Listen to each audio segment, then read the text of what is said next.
40 hari setelah kebangkitannya, Yesus dan murid-muridnya pergi ke Bukit Zaitun dekat Yerusalem. Di sana Yesus berjanji kepada pengikut-pengikutnya bahwa mereka akan menerima Roh Kudus. Ia menyuruh mereka untuk tetap tinggal di Yerusalem sampai Roh Kudus turun atas mereka. Kemudian Yesus memberkati mereka dan kemudian naik ke surga.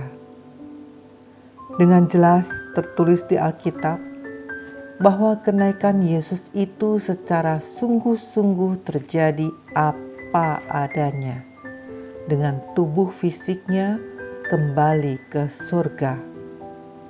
Dia naik dari tanah secara perlahan-lahan dan terlihat jelas disaksikan oleh banyak orang.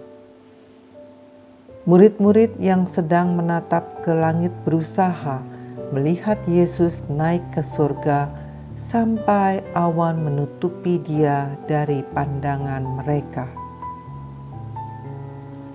Dua malaikat muncul dan berjanji bahwa Yesus Kristus akan kembali sama seperti kamu melihatnya naik ke surga. Kisah Para Rasul 1 ayat 11. Kenaikan Yesus Kristus memiliki beberapa makna.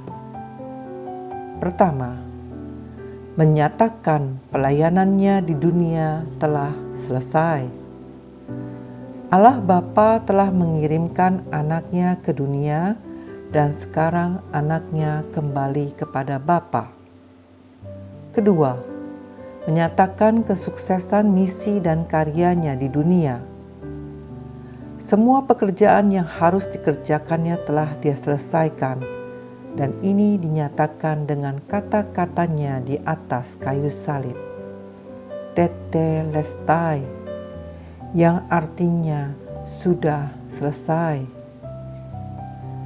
Ketiga, menandakan bahwa dia telah kembali kepada kemuliaan surgawinya.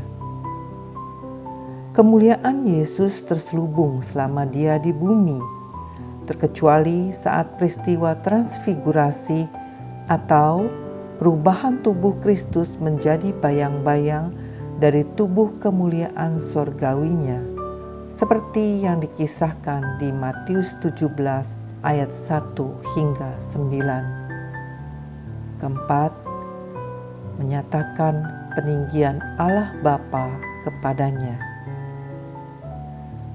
Dia adalah anak yang dikasihi Allah Bapa yang telah ditinggikannya dan dikaruniakannya nama di atas segala nama.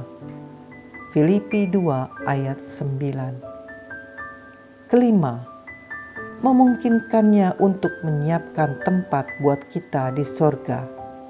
Yohanes 14 ayat 2. Keenam, menyatakan permulaan pekerjaannya yang baru sebagai Imam Agung dan perantara bagi perjanjian yang baru. Ibrani 9 ayat 15. Ketujuh, menentukan pola untuk kedatangannya.